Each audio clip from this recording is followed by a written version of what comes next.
مجموعه های زیر رو با اعضایشان مشخص کنید. دو تا مجموعه بهمون داده، مجموعه D و مجموعه E. به صورت نماد ریاضی هم هستش تعریف شده این مجموعه و ما قراره در واقع اعضای مجموعه D و E رو پیدا کنیم. خب به این شکل باید عمل کنیم. توی این قسمت تعریفش به این شکل D مساویه منفی 1 به توان X هایی که X عضو N. این تعریف ریاضی مجموعه D هستش. خب معنیش چیه؟ معنیش اینه که ما در واقع توی این قسمت منفی 1 به توان X قرار X هایی رو قرار بدیم که عضو مجموعه اعداد طبیعی باشه. N یعنی اعداد طبیعی. اعداد طبیعی هم از 1 شروع می شدن تا بی نهایت 1 2 3 تا بی نهایت ادامه پیدا می کرد.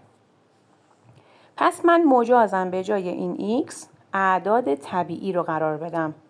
یعنی میتونم 1 بذارم، 2 بذارم، 3 بذارم و تا بی نهایت. خب شروع میکنیم به عدد گذاری. اگر من اینجا توی این قسمت به جای X 1 بذارم منفی 1 به توان 1 میشه 1. اگر 2 بذارم منفی 1 به توان 2 میشه مثبت 1. منفی 1 رو اگر 2 بار تو خودش ضرب کنیم میشه مثبت 1. اگر 3 بذارم یعنی منفی 1 رو 3 بار تو خودش ضرب کنیم.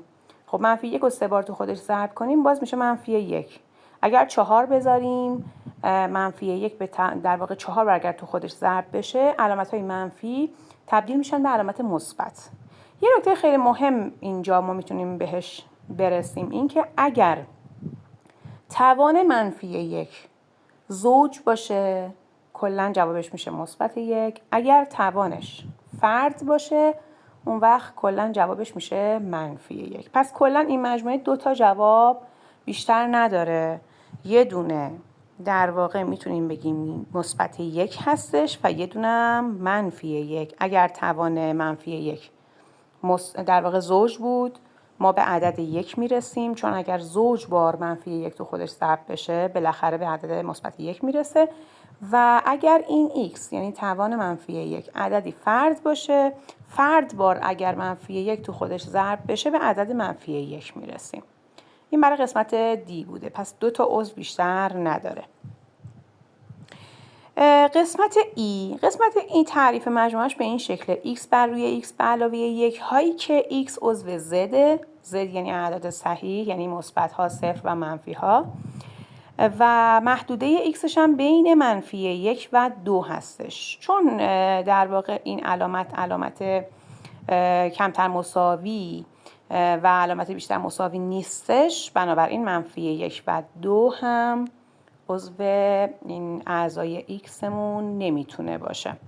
یعنی اگر ما این قسمت زیر این علامت یه عددی خط کوچولو اگه داشتیم در واقع منفی 1 هم عضو این ایکس میشد و اگر زیر این علامت هم یه خط کوچولو داشتیم یعنی 2 هم عضو این مجموعه میشد. ولی حالا که نداریم پس منفی 1 و 2 عضو این محدوده نیستن.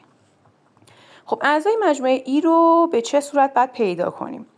باز بعد بریم در واقع به جای این x ها عدد جاگذاری کنیم. مطابق حواسمون به این شرط ها باشه. x عضو z و x بین منفی 1 و 2 هستش. خب اعداد صحیح بین منفی 1 و 2 چیا هستن؟ خود منفی 1 قبول نیست.